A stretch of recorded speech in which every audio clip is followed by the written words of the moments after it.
Hello children, how are you doing today? I hope all are good. Okay, let's continue our chapter 3 animal fiber. So I would like to recall few points. So we get fiber from plants. Okay, likewise we get fiber from animals also. In that silk moth is there and a sheep. Okay, sheep, camel, such animals also give us fiber. Okay, so that is called as animal fiber. So I told that Neelima, she went along with her grandpa to the exhibition stall where the silk, various different stages of silk moth from egg to silk production all are exhibited. She went there. So she went to stall 1 and there she saw white eggs are displayed. So that Pratima was standing there and she told that silk moth lays 500 eggs in one go and she die.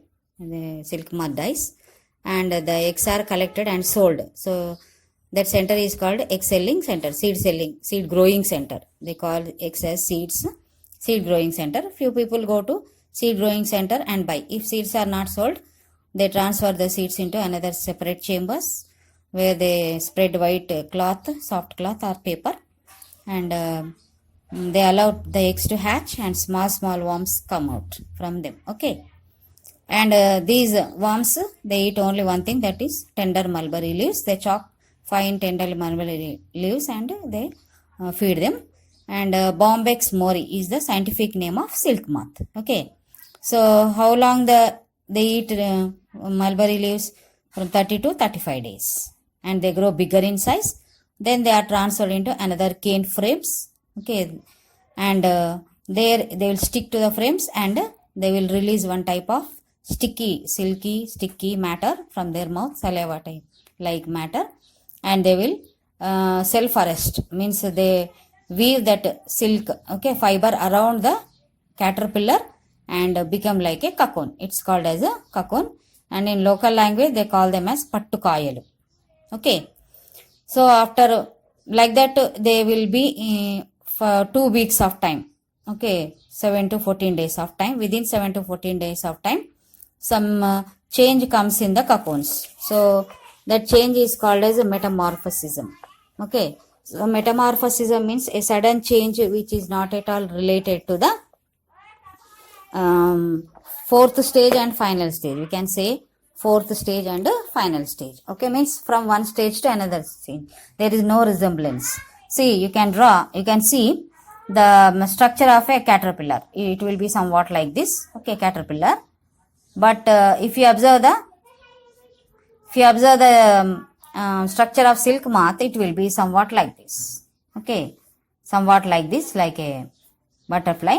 So is there any resemblance between this structure and this structure? No, not at all. Completely different. So when a change occurs which is completely different from one stage to another stage, it is called as metamorphism.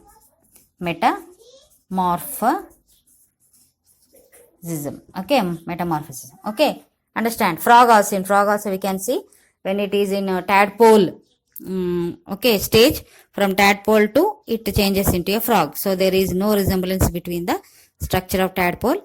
Tadpole looks like fish, but fish is completely different from frog. Okay, so like this. So when it changes into cocoon, what do they do? What do they try to do? They do a process called stiffling. As I told you, this is very, very important process, and 2 questions can be asked regarding this stiffling process. So do you remember what is a stiffling? Stiffling is a process in which the cocoons are collected and kept in the steam oven for 10 to 15 minutes. Why do they keep in the hot oven? So that larvae present inside the cocoons are killed without damaging the cocoon. Okay, cocoon is just like out shell. Inside caterpillar will be there. So they want to kill the larva without spoiling the cocoon, because if cocoon is spoiled, it will not be any use. So they try to kill the caterpillar without spoiling the cocoon. Okay, so if we draw a rough diagram like this, a cocoon, its shape will be like somewhat like this. Okay, what will be the inside? It is just like a thread reel, and inside will be the cocoon as a caterpillar. Okay, So this caterpillar is killed inside the cocoons by keeping in the steam oven for 10 to 15 minutes, and this process is called as stifling. And after stifling, they can store for 1 year, 2 years, or how long maybe they can keep. But without stifling, if they store for just for 2 weeks of time, immediately this caterpillar changes into small silk moth, and it need to come out now. So what it will do, it will tear the cocoon and comes out. So that torn up cocoons are of no use. Then they have to sell the silk mass only. So cocoons will not be any use. So they do this stifling process. So I told that 2 questions will be asked regarding stifling process. So they are, what is stifling? Okay, what is stifling? How it is done? This is the first question. And second question they'll ask, what happens if they do not do stifling? Okay, 2 questions can be asked. So try to answer these 2 questions. Okay. So next, what do they do after stifling? The people who are buying the worms, they do stifling. Okay. And they collect all the cocoons at a time. When they are in a good amount of number, then they take them to the market and they try to sell the cocoons. So the people who produce the silk fiber, silk reels, they will come to that market and buy the cocoons. Okay. And they take the cocoons and they do some process and they produce silk fiber and arrange them in the reels. Okay, let's see what do they do and what are the process done by them. Okay. Next process is reeling. Okay. Reeling. How do they do reeling and what are the process involved in the reeling? So the people go to the cocoon markets. Okay, reeling.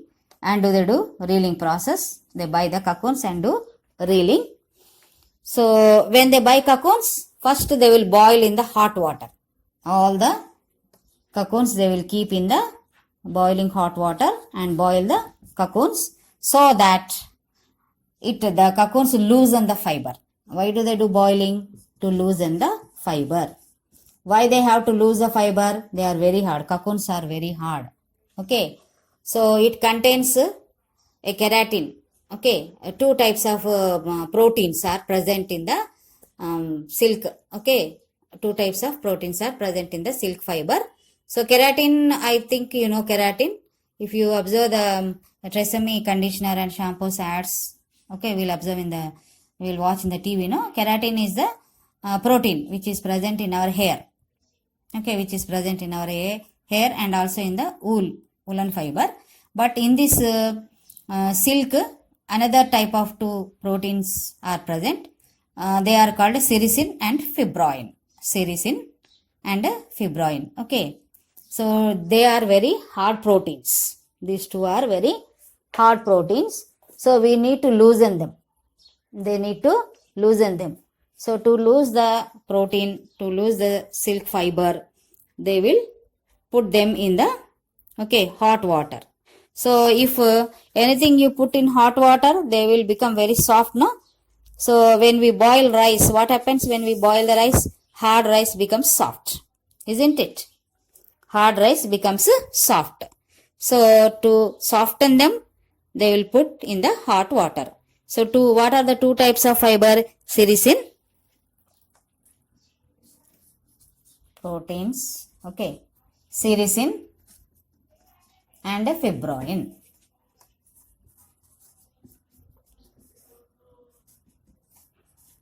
Okay, sericin and fibroin are the 2 type of proteins present in the silk fiber. They are very, very hard. To loosen them, they need to do the boiling process. Understood?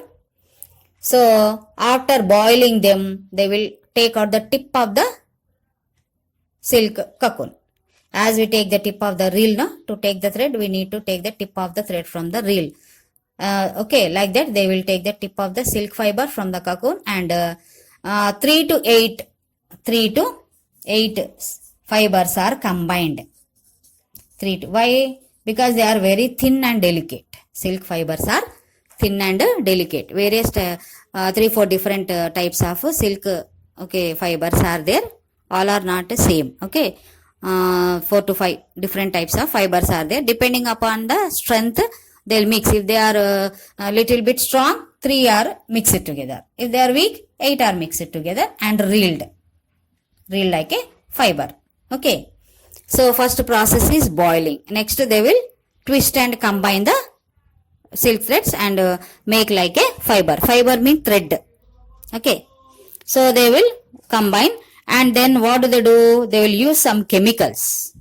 They'll use some chemicals and they will remove the natural color of the fiber. Okay. Natural color of the bleaching. This process is called, first they clean the yarn. Cleaning is done. After boiling fiber, they may make like fiber. Then they do cleaning process. Okay. After cleaning them, they will do bleaching. Bleaching means removing the natural color of the fiber by using some chemicals. Okay. So why do they bleach? See, they'll produce silk. All the silk will be in the same color, no? If they produce same color of saree, no one will buy. Is it not? So they need to apply different colors, no? So for that purpose, they'll do bleaching. Okay. So when they bleach, the natural color is removed, and after them they can impart any their color. Okay. Whatever the color they wish, they can apply to the fibers. Okay. And after applying color, they will make like reels. They will make like reels. This process is called reeling. After this, reeling is done. Big reels are produced and they are sold. Okay. So they do only up to reeling process. They won't weave the cloth. Remember. Those who buy worms, they will take boil to loosen the fiber. Okay. Because silk fiber contain 2 proteins which are called sericin and fibroin. Okay. They are very hard. We can't take out them with the hand. After boiling only, they will take the tip of the thread and combine 3 to 8 fibers together to give a little bit strength to the silk fiber. Then what do? They clean the fiber and they do bleaching, remove the natural color of the fiber, and they impact whatever the color they want. They will put the color. Then they do reeling. Okay. So big reels are produced in the industries and they are sold. So here we can see reeling centers in Nandikotkur, Hyderabad and Karimnagar, etc. Okay. So Hindupur, that side Parigi, okay, Anantapur, there we can see many people do this sericulture as their occupation. Means their livelihood is rearing the silk moss. Few people may grow eggs and sell, seed growing centers. Few people produce cocoons. Okay, few people do reeling process. And few people weave, and few more people are there who sell silk moths direct. Silk moths are necessary, no? Silk moths are necessary to produce eggs, is it not? So silk moth centers are called as greenages. Silk moth selling centers are called as greenages. So the people who want to sell eggs, where do they go? Where do they need to go? They need to go greenages, buy silk moths, then they need to produce the eggs. After the silk moth lay eggs, they will sell the eggs. Okay. So this is a cyclic process. Few people again who produce a silk moth, again they need to come to seed growing centers. They bring the seeds, okay, and they grow the worms and they allow to produce the cocoons, but they won't do stiffly. Remember, the people who want to sell the silk moths, they will not follow any stiffling process because they need silk worms, okay, silk moths, not the cocoon. They won't do anything with the cocoons. So they will allow the caterpillar to grow into the silk moth. Okay. Cocoons, they will throw out the cocoons, but they sell the silk moths. So it's a cyclic process. One depend on another. One process continue by another process. Okay. Next process is weaving. After reeling, what is done? Weaving is done. Okay. So the people who produce sarees, pancha, silk panchas will be there, no? And silk dresses, whatever it may be. So those who are weaving the, okay, silk fabric. Fabric means cloth. Fabric means cloth. So in stall 4, okay, silk cloth is exhibited and one boy was standing there, Bhupati. His name was Bhupati. And he told that he belonged to Pochampalli. So do you know another name for Pochampalli city? It is called as Silk City of Telangana. Silk City of Telangana.